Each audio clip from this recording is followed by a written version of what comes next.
जब सतयुग का समय होता है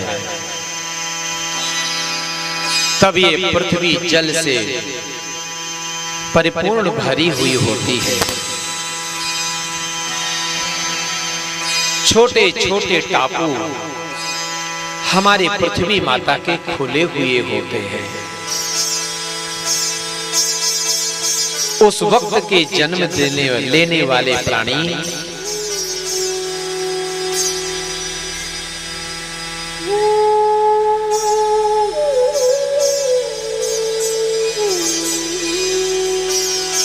भगवान की परम भक्ति में लीन हुए पाए जाते हैं।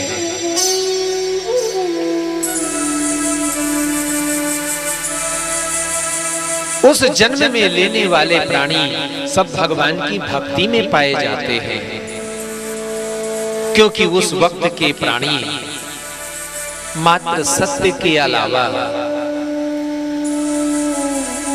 कुछ नहीं जानते।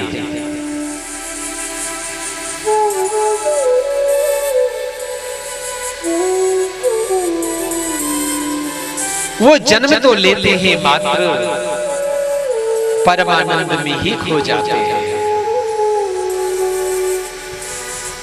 ऐसे आनंद में खो जाते हैं कि वो थोड़े से ही ध्यान करते ही वो भगवान नारायण के हो जाते हैं। जब नारायण के हो जाते हैं तब इनके हृदय के आनंद की महिमा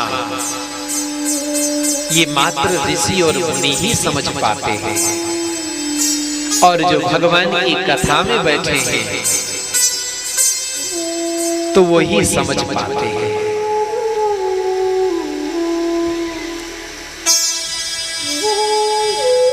ये महात्मा, ये योगी, ये संत भगवान चतुरानंद का दर्शन करने लगे।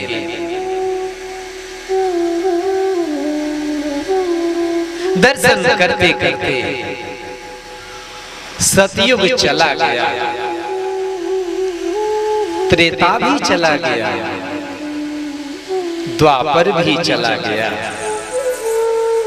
लेकिन महात्माओं के हृदय से भगवान नारायण की छवि दूर नहीं हुई। वो मनमोहिनी मूरत,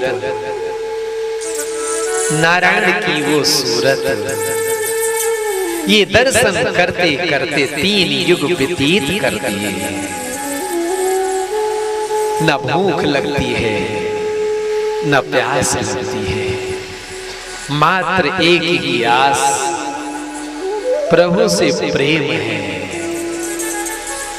3 युग बीत गए महाराज, एक दिन की वक्त की घड़ी आई। अचानक महात्माओं के हृदय से वो मनमोहनी मूरत, वो सांवली जो सूरत थी, वो दूर हो गई। भक्तों, ये महात्मा, ये योगी, ये संत तड़पने लगे, प्रभु आप कहां चले गए नाथ? क्या आज से हमारा साथ छोड़ दोगे नाथ?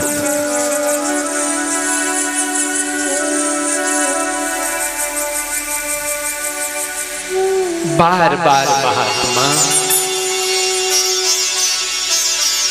अपने मन को रमाते हैं, बार बार अपने मन को लगाते हैं। मेरे मन तू श्रीमन नारायण को भूल गया।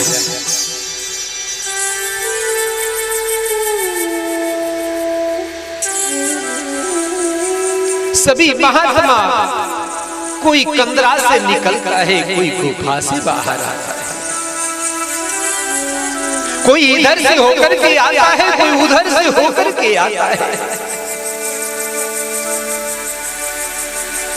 बार बार हाथ जोड़ रहे हैं, बार बार रो रहे हैं। प्रभु आ जाओ। दूर से एक महात्मा कहते कि अरे महात्माओं, क्या जो दशा मेरी है वो दुर्दशा क्या तुम्हारी भी हो रही है?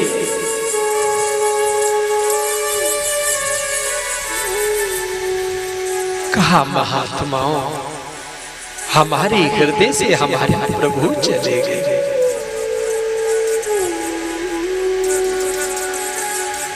अरे महात्माओं, चिंता मत करो, वो सच्चिदानंद है, वो आएंगे। कौन से पाप कर लिए जिससे हमारे परमात्मा हमसे दूर हो गए? अरे ऋषियों, हम आप चिंता क्यों करते हैं? अगर कोई अदृश्य होकर के हमारे हृदय से हमारे प्रभु को दूर कर सकता है, तो कोई ना कोई धरा पर अवश्य होगा जो हमारे प्रभु से हमारा मिलन करा सकता है। अरे कोई छीन सकता है तो हमारे कोई प्रभु ला भी सकता है।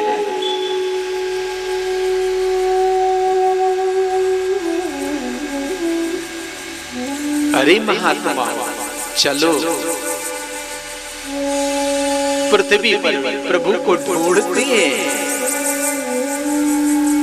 महात्मा आगे आगे बोलिए।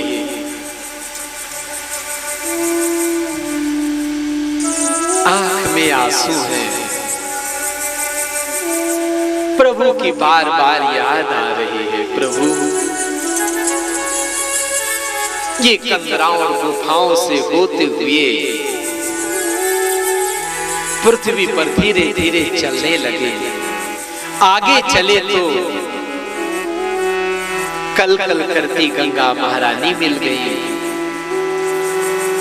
आगे बढ़े तो गौओं का दर्शन हो गया। आगे बढ़े तो एक सुंदर सा मंदिर दिख गया। जब आगे चले तो कुछ महात्माओं के दर्शन हो गए। जैसे ये महात्मा आगे पहुंचे, उतने में एक महात्मा पधारे। सत महात्मा उठकर के खड़े हो गए। ये महात्मा आए हुए, इन्होंने भी उनका अभिवादन किए। ये महात्मा अपने आसन पर बैठे। महात्मा ने आज्ञा दी तो महात्मा सभी विराजमान हो गए। उनमें से ये सब महात्मा आकर के बैठे थे। सूत जी ने पूछा, अरे ऋषियों, आप सबका तो तेज अपार है, लेकिन कंठ से बड़े दुखी लग रहे हो। आप सबके ओठ क्यों सूखे हुए हैं? अरे आप तो भगवान की भक्ति के लिए, भगवान की तपस्या के लिए, भगवान की प्राप्ति के लिए गए थे। आप यहाँ पर आकर के इतने संकट और कष्ट में आकर के क्यों खड़े?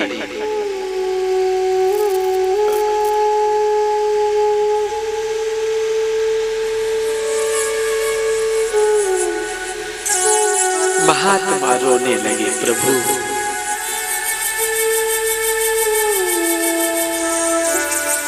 हम सबके हृदय से हमारे भगवान दूर हो गए। आप हमें हमारे भगवान से मिला दो ना प्रभु। ऋषियों,